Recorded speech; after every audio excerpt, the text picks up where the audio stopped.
마지막으로 재테크 사례에 대해서 말씀드리겠습니다.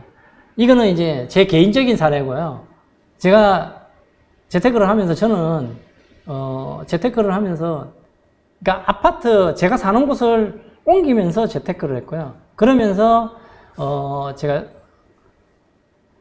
캠프에 들어오면서 캠프하고 같이 투자를 하기 시작했고, 그리고 또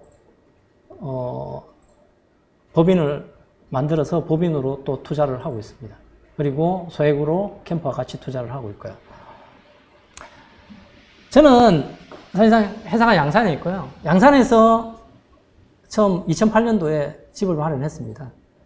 2008년도에서 한 13년도까지 살았고요. 와이프가 제 미국 출장 가 있는 동안 부산에 아파트를 보고 너무 좋아서 부산으로 이사를 가야겠다고 이야기를 하더라고요. 저는 와이프 말을 좀 잘 듣는 편입니다. 여러분들도 와이프하고 의견을 잘 조율해서 같이 판단할 수 있는 그런 계기가 됐으면 좋겠어요. 그때 저는 아파트 살 때 제 집 마련을 해야 된다고 해서 퇴직금 정산을 해서 아파트를 샀고요. 그때 못 모르고 집을 이제 처음으로 샀는데 미분양이었습니다. 미분양으로 사니까 여러 가지 혜택이 많이 주더라고요. 부산으로 갈 때는 조금 더 좋은 아파트로 가기 위해서 이제 팔고 2013년도에 부산으로 오면서 갈아탔죠. 부산으로 온 아파트가 남구에 있는 이제 대연 땡땡 아파트입니다. 혁신도시 안에 있는 거고요. 그때도 사실상 13년도였는데 그때도 미분양이었습니다. 상당히 좋은 아파트였고요. 대출은 당연히 일으켰죠. 레버리지 활용을 해야 되니까. 좋은 아파트니까 대출도 잘 해주더라고요. 그래서 집단 대출을 일으켜가지고 같이 타고 들어왔습니다. 근데 사실상 이게 오기 전에는 캠퍼에 있지를 않았어요. 부동산 공부 개인적으로 제 나름대로 한다고 했는데 그게 있다가 한 2년 되기 전에 팔고 나왔습니다. 왜? 제가 서면을 왔다 갔다 하다 보니까 서면 중심가가 너무 좋아 보이더라고요. 그래서 나는 서면으로 가야겠다. 중심가니까 이 상업지니까 분명히 오를 것 같다 라는 생각이 들더라고요. 그래서 거기를 정리를 하고 서면으로 이사를 갔습니다. 그게 이제 15년도에 이사를 갔어요. 근데 그때 이제 친구가 있는 이제 포스코 땡땡 아파트거든요.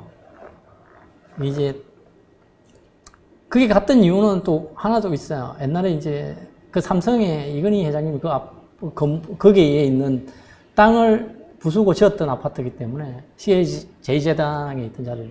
그게 왜냐면 상당히 기운이 좋은 자리입니다. 아파트가. 그래서 그게 가고 싶어가지고 팔고 넘어갔는데 진짜 못 모르고 넘어갔던 것 같아요. 안 넘어갔으면 지금은 더 좋았을 거거든요. 근데 지금까지 갖고 있었다면 그 아파트도 좋은 아파트입니다. 그리고 마지막에 이제 18년도 이후에 다시 한번 이제 동네에, 왜냐면 이게 이제 이 주변에 서면에 있을 때는 상권하고는 다 좋은데 학교가 없더라고요. 그래서 애들 학군 때문에 이제 동네로 이사를 했고, 동네로 오면서 이제 초등학교 안정적으로 이제 다니고 중학교, 고등학교까지 지금 다니고 있습니다. 그래서 이제 쭉 해서 저는 이제 제가 집을 가지면서 제 집을 가지고 계속 테크를 하면서 넘어왔고요. 그 와중에 양산에서 내려오면서 중간에 양산에 이제 상황이 조금 좋아지고 분양을 하더라고요.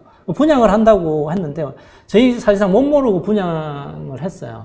그래서 보통 보면 이야기할 때 남이 버리는 분양권은 죽지 않는다고 이야기를 하시더라고요. 근데 저희 사실상 분양 잘 몰라가지고 분양권 가지고 500만 원만 좀 이득을 보고 나오자고 분양을 했는데 애나 꽁꽁 분양권이 마이너스 돼버리더라고요. 그러니까 어쩔 수 없이 그거를 매입을 해서 등기를 치고 일시적 1가구 2주택이 되면서 2년 동안 전세를 놓고 2년 뒤에 나왔습니다. 사실상 2년 뒤에가 되니까 원금을 회복하고 이게 다 기존에 제가 샀던 것보다는 충분한 이익을 주고 올라가더라고요. 부동산이다 보니까. 이런 식으로 저는 계속해서 나왔고요. 지금 제가 말씀드리고 싶은 거는 양산이 나쁘다, 좋다 이런 뜻이 아니고요. 예전에 양산 양산 안에 있는 이기 신도시 안에 있는 아파트입니다. 지금의 현 시세, 예전에는 이제 보통 보면 아파트가 분양가가 한 600만에서 900만 원 정도 였습니다. 지금은 1,500만 원, 2천만 원 뭐 이래 넘어가지만. 근데 현 시세적으로 봤을 때 한 900만 원 정도에서 왔다 갔다 합니다. 그래서 지금의 아파트가 쭉 지나면 제일 많이 올라 있는 현재의 시세로는 뭐 남구에 있는 아파트고요. 근데 지금 사는 아파트도 결코 떨어지는 아파트는 아닙니다. 이런 식으로 저는 내 집 마련을 통한 재테크를 했습니다.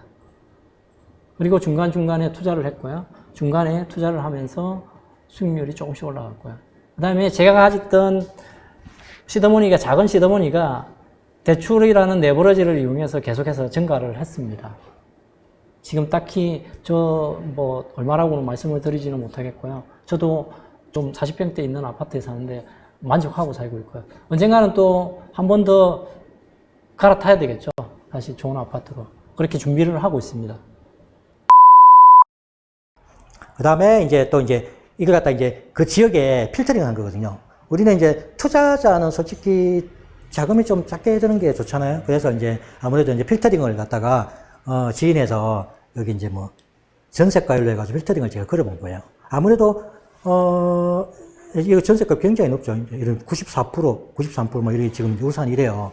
근데 무조건 전세가율만 높고 투자금만 작게 든다고 좋은 건 아니죠. 입지를 봐야 되죠. 그죠? 여기서 이렇게 쫙 필터링 했으면은, 와, 이건 나무 넣기, 저건 내 투자를 했는데 못했어, 이거. 이 아파트 갑자기, 이 아파트가 나오네. 하여튼, 이 아파트가, 와, 1,000만 원 밖에 안 들어, 투자금이. 94% 전세가 붙었어. 아무리 봐도 물건 없어요, 가봤자. 하여튼, 이걸 갖다 너무 좋아.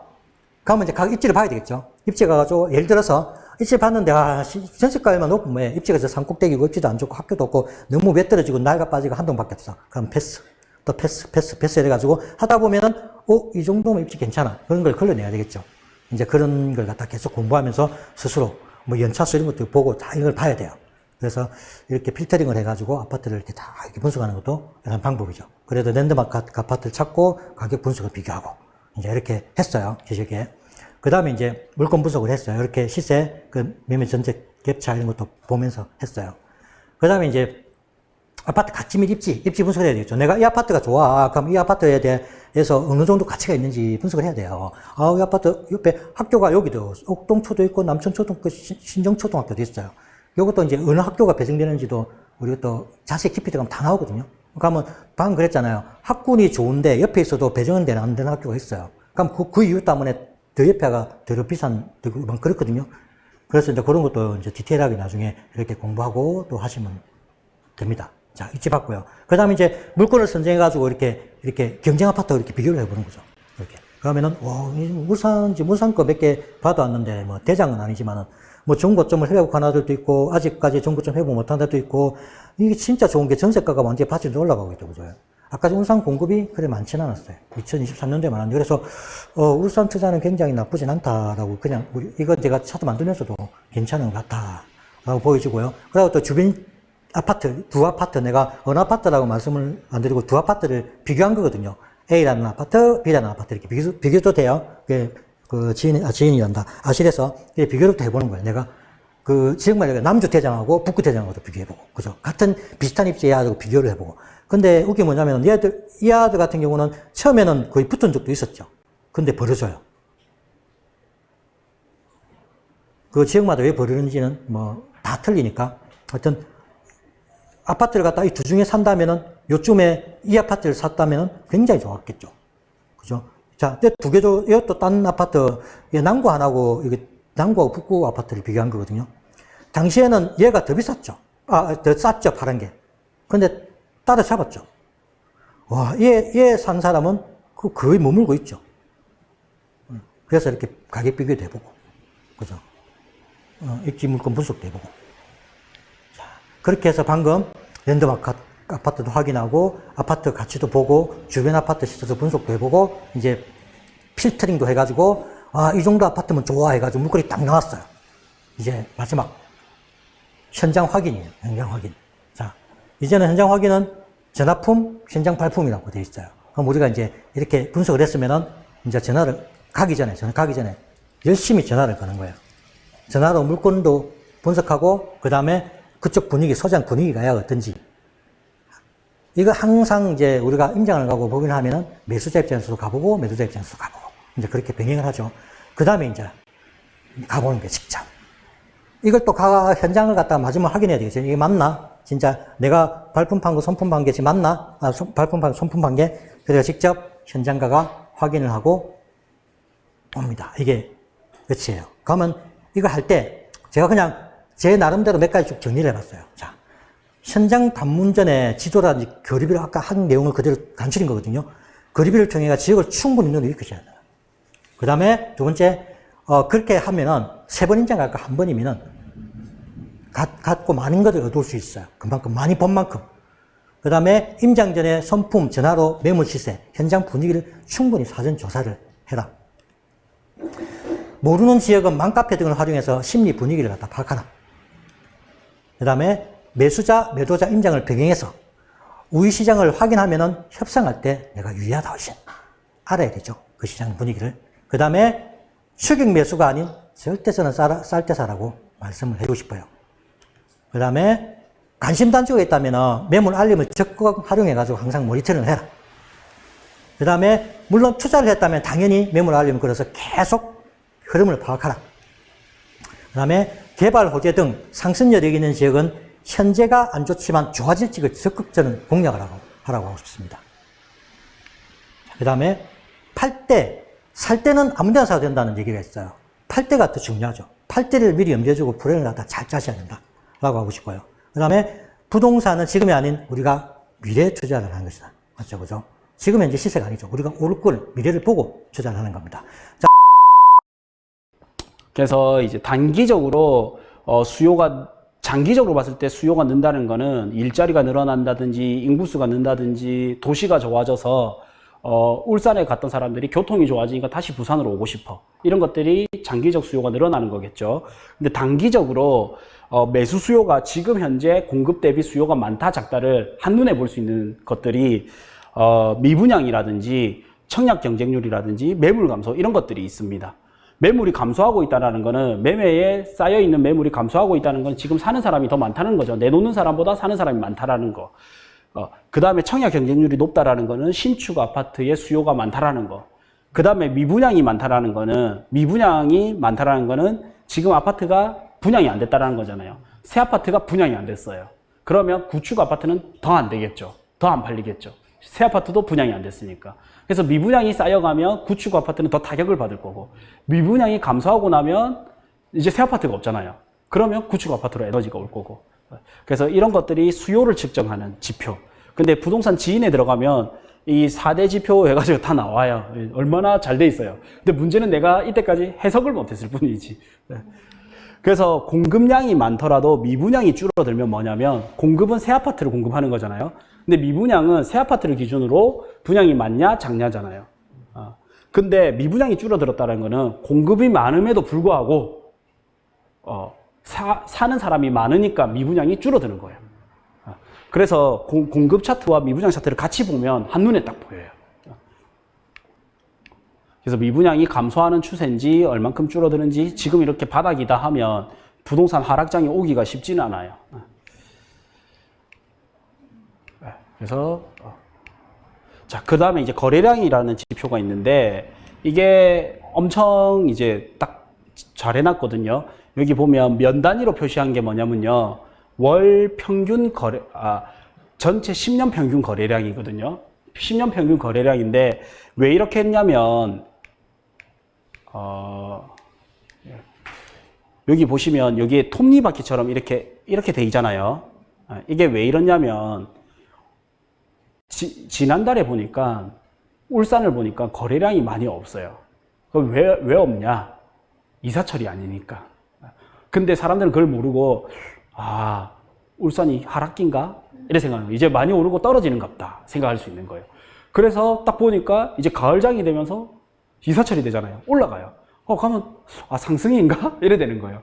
그래서 보니까 이 거래량을 나중에 찍어서 보면 3월달, 10월달은 이사철이니까 거래량이 많고요. 1월달, 7월달은 비수기라서 거래량이 작아요. 그래서 평균을 내놨어요. 월 평균 거래량을 이렇게 내놨어요. 그래서 월 평균 거래량보다 여기가 많은 시기, 이 선으로 표시된 이 시기 있죠. 평균 거래량보다 위냐 아래냐가 중요한 거거든요.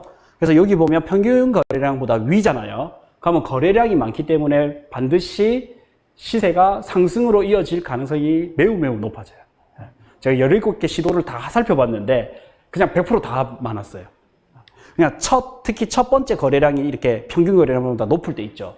이게 좀 다다닥 이래 되면 여기가 2014년인데 보시면 14년이죠. 거래량이 평균 거래량보다 딱 높아지면 어떻게 상승으로 쭉 가더라고요. 근데 요때는 보시면 거래량이 바닥을 찍고 조금 올라가기는 했지만 평균 거래량을 돌파하지는 못했죠. 요때는 조금 더 기다려야 되더라고요. 좀 안정선을 찾자면. 네. 근데 평균 거래량을 돌파하고 나면 안정적으로 시장이 이제 상승으로 전환되는 시기. 그래서 거래량이 엄청 중요했어요. 그리고 하락장 때도 지금은 서울은 정책 때문에 왜곡이 됐는데 원래 하락장은 어떠냐면 가격은 조금씩 오르는데도 불구하고 거래량이 이제 안 받쳐주는 거예요. 그게 무슨 소리냐. 이제 그쪽에서 실거주자들이 아파트를 살려고 하니까 비싸다고 느껴지는 거예요. 그래서 수요가 감소하기 시작하는 거죠. 가격도 비싸고 공급량도 많고 가격이 비싸니까 공급은 많이 하겠죠. 근데 수요자는 비싸니까 못 사겠죠. 그러니까 이제 하락장으로 올 가능성이 높고 근데 하락장은 완전 맞추기는 힘들더라고요. 아직까지. 왜곡되는 정보가 많아서 그런 것도 있고 사람의 심리도 반영이 돼 있고 아인슈타인도 예측 못하는 게 사람의 심리, 주식 투자도 어쨌든 그렇게 또 있고 그 다음 또 뭐가 있냐면 매입자별 매입자 거주지별 해서 부동산 지인에서 거래량이 들어와서 상세 거래량을 보면 이래 나오거든요. 그래서 현지인이 많이 샀는지 외지인이 많이 샀는지도 알 수가 있어요. 그래서 보면 저는 외지인이 많이 들어온 거는 뭐겠어요? 주로 투자 심리가 반영된 거고 현지인이 많이 산 거는 실수요가 좀 더 많은 거겠죠. 그래서 우리는 생각보다 시장이 움직이는 거는 현지인들이 훨씬 많아요. 외지인이 투자해서 저도 처음에는 투자자들이 싹 들어갔으니까 가격이 많이 올랐지 이렇게 생각을 했었거든요. 근데 데이터를 놓고 딱 해석을 해보니까 외지인이 들어왔다고 해서 움직이는 폭은 크진 않아요. 그 현지인이 사주는 게 훨씬 커요. 그래서 아파트 시장이라는 거는 주택 시장이라는 거는 무슨 세력이 움직일 수 없는 거구나. 정말 그거는 미세한 폭이구나.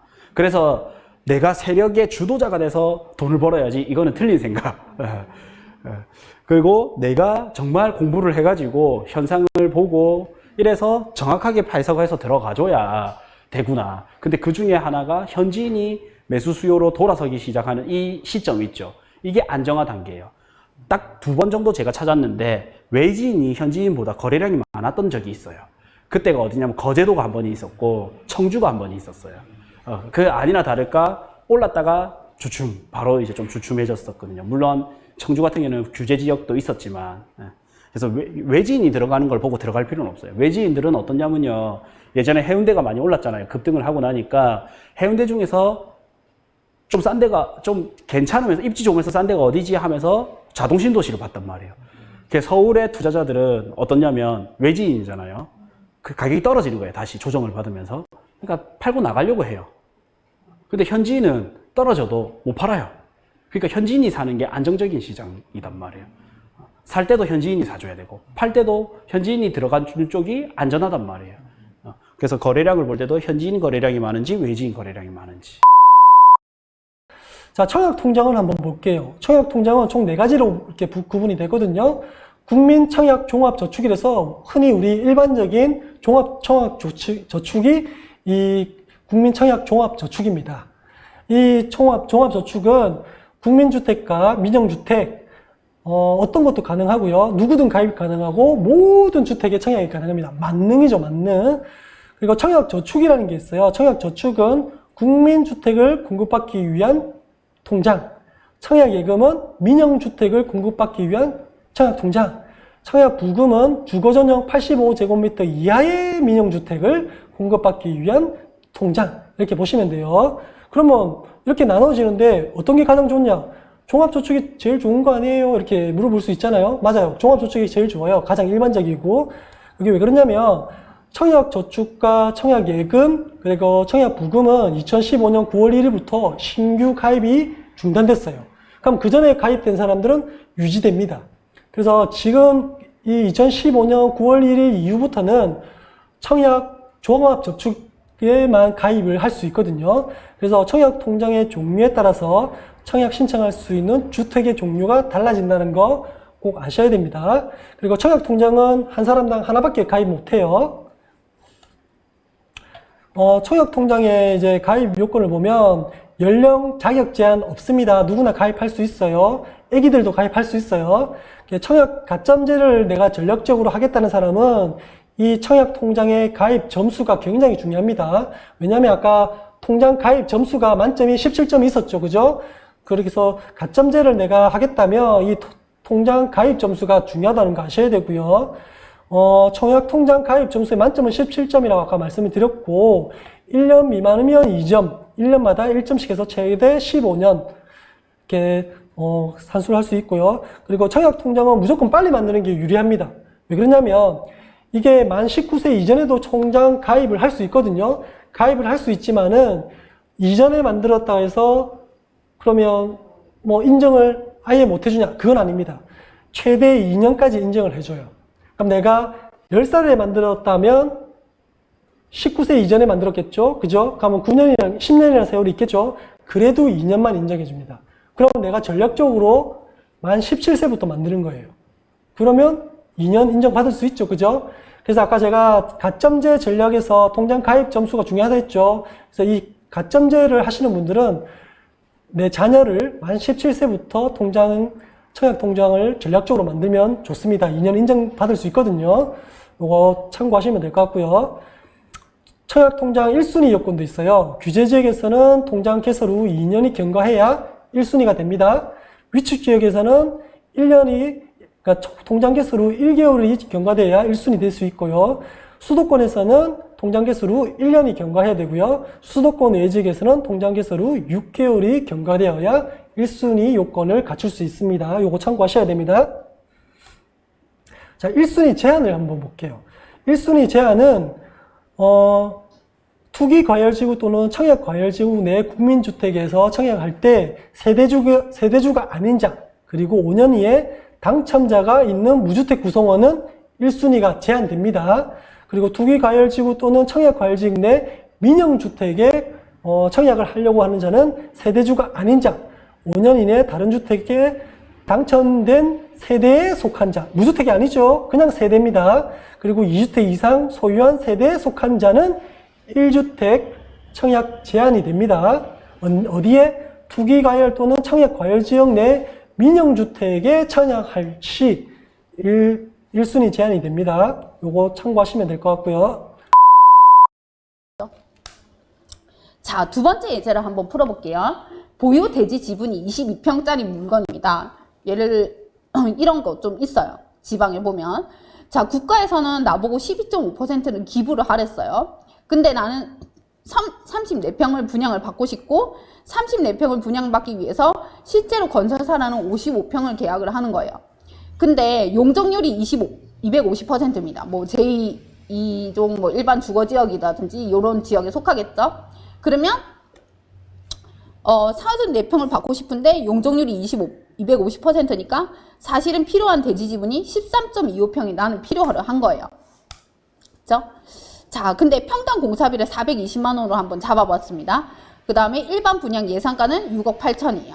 그럼 이제 여기서부터 이제 어려워지거든요. 예제 2번이랑 예제 3번이 어려운데 한번 계산을 한번 해볼게요. 자, 조합원 건축 원가를 볼게요. 자, 순수 공사비를 계산을 해야 될 텐데 한 평당 420만 원이 드는데 저는 55평을 받아야 되잖아요. 그래서 420만 원 곱하기 55평을 해요. 그럼 2억 3,100만 원이 나오는데 이거는 순수 공사비고 요거 말고 기타비도 들잖아요. 그래서 순수 공사비에다가 133%를 곱하면 그게 총 사업비가 되거든요. 왜냐하면 순수 공사비 대 기타 사업비가 75 대 25%라고 했으니까 그냥 133을 곱하면 돼요. 수식상.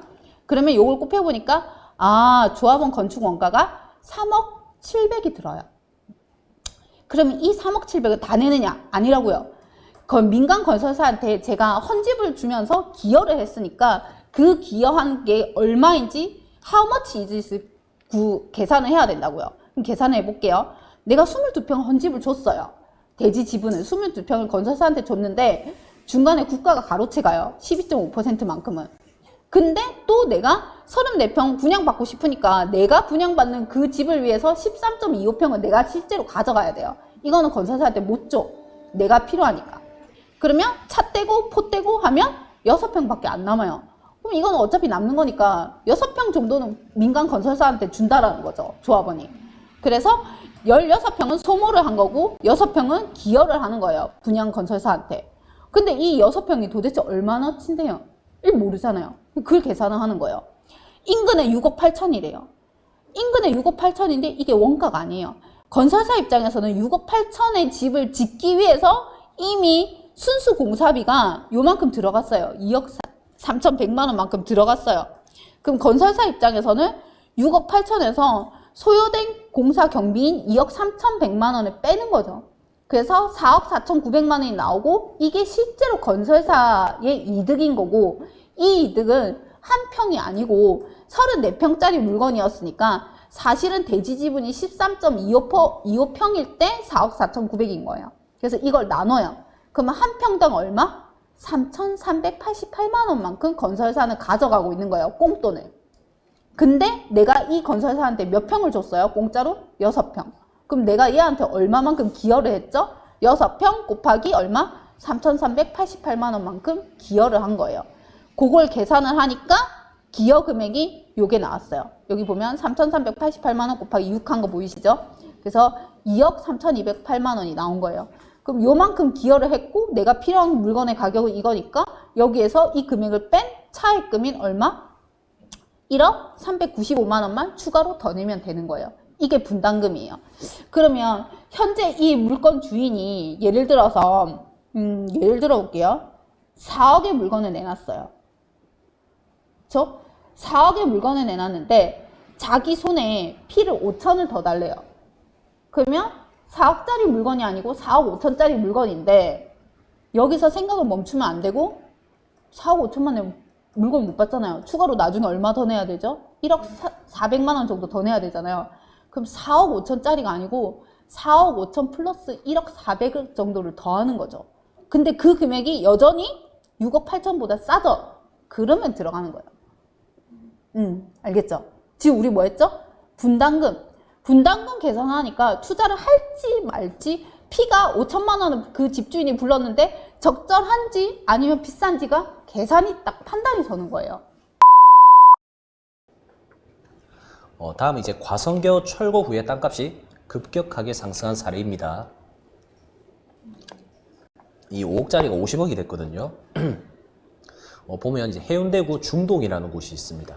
그래서 원래 이 지역 자체가 원래 입지가 좋고 땅값이 비싼 동네였어요. 그래서 보면 해운대 2호선 역과도 가깝고, 그다음에 신도시에 위치한 장산역과도 가깝고, 그다음에 해운대 백사장, LCT 위치랑도 굉장히 가깝게 있는 입지거든요. 그래서 지금 현재 모습을 보면 이처럼 도로가 왕복 6차선 도로 양옆으로 해서 보도블럭까지 깔려져 있다 보시면 돼요. 이처럼 주변 환경이 굉장히 잘 정비되어 있는 모습을 볼 수가 있습니다. 근데 이 땅의 과거를 보면 이렇게 교량과 다리가 있어서 막혀있던 곳이라고 보시면 돼요. 그래서 이제 고가다리에 차량이 지나다녔던 그런 곳이거든요. 그래서 과거 철도가 지나가는 곳이었는데 철도 위로 다리를 만들어서 차량이 지나가게끔 만들어야 되니까 그런 다리를 과성교라고 합니다. 그래서 그냥 우리가 봤을 때 다리라고 보시면 돼요. 이런 다리가 있었어요. 그래서 과거에 과성교가 있었기 때문에 해운대임에도 불구하고 땅값이 이때는 저렴했었습니다. 상권도 활성화가 거의 안 되어 있죠. 상권이라고 하기에는 거의 없고 미용실, 설비집, 철물점, 떡집 이런 것만 있었습니다. 크게 상권에 영향을 미치지 않는 그러한 상점들이 있었던 곳입니다. 그래서 입지가 좋지만은 이러한 다리가 막혔다는 이유만으로 건물 자체 주변으로 볼품없는 그런 건물들만 이렇게 쭉 형성이 되었다 보시면 돼요. 그래서 주변 해운대 자체 땅값이 많이 오를 때 여기는 이게 막혀 있어서 땅값이 거의 제자리였다 보시면 됩니다. 그래서 과거 거래 내역을 보면 이제 모텔이거든요. 건물가까지 포함해서 평당 900에 이렇게 거래된 이력을 볼 수가 있습니다. 하지만 이 과성교라는 게 철거가 되게 됩니다. 그래서 그 유해 시설이 철거되면 땅값이 올라간다 그런 내용이거든요. 그래서 사업의 필요성을 보면 이렇게 친절하게 해운대 구청 사이트 가보면 고시 공고가 나와 있었어요. 그래서 사업의 필요성은 과선교 철거로 인해서 도시 경관 향상 및 교통체계 개선에서 사업비 100억을 들여서 2015년부터 18년까지 해서 철거를 하겠다. 이제 철거 위치는 여기 위치도도 친절하게 나와 있고요. 이렇게 현황 사진까지 고시가 되게 됩니다. 그래서 이제 뉴스 기사를 살펴보면 이제 2017년에 과선교 철거로 인해서 인근 부동산이 들썩거리고 있다. 이 내용이 나와 있죠. 그래서 과선교가 왜 만들어졌는지 보면 1996년 해운대 신도시 조성 당시에 개통했던 다리를 설치한 후부터 주변이 슬럼화됐다. 그래서 이걸 철거하고 차량 흐름을 개선시키고 상권을 살리자. 이런 걸 내용들이 나와 있습니다. 그리고 이제 2018년 뉴스 기사를 보면 과선교가 곧 개통된다. 이렇게 내용이 나와 있죠. 그래서 보면 자세하게 또 보셔야 될 게 과선교 개통뿐만 아니라 이 보도블록도 원래 2m밖에 없었는데 8m까지 늘린다고 나와 있습니다. 이 말은 뭐냐면 과선교도 철거뿐만 아니라 이제 사람들이 많이 다닐 수 있게끔 보행 환경까지 개선이 된다 보시면 돼요. 그래서 2017년 이 모습에서 2018년 공사가 이제 마무리가 되었거든요. 그리고 최근에 이렇게 과선교가 철거되고 도로로 이렇게 평지로 만들어졌다 보시면 됩니다. 그래서 이렇게 새롭게 도시 일대가 재탄생이 되었습니다. 그래서 10년 전에 이제 평당 900, 1000만 원도 안 했던 게 이제 15년에 사업 시작한다. 제가 아까 착공한다. 이때 가격 많이 오른다고 분명 말씀드렸죠. 그래서 사업이 시작한다. 2015년에 2000에 갑자기 거래가 됐어요. 그리고 18년 사업이 끝나고 나서 평당 7000에 거래가 됐습니다. 그래서 이제 지금은 평당 1억, 평당 9천 이렇게 거래가 되었거든요. 그래서 이것도 보면 과선교 철거 사업이 시작되고 완성되고 도로가 평평하게 환경이 좋아지면 땅값이 이렇게 많이 올라간다. 이제 그러한 법칙들을 좀 알려주고자 이게 사례로서 넣었습니다. 그래서 우리가 알아야 될 게 입지 좋은 곳에 유해 시설이 철거되고 주변 환경이 좋아지면 땅값이 올라가더라. 이 정도만 알고 있으면 될 것 같습니다.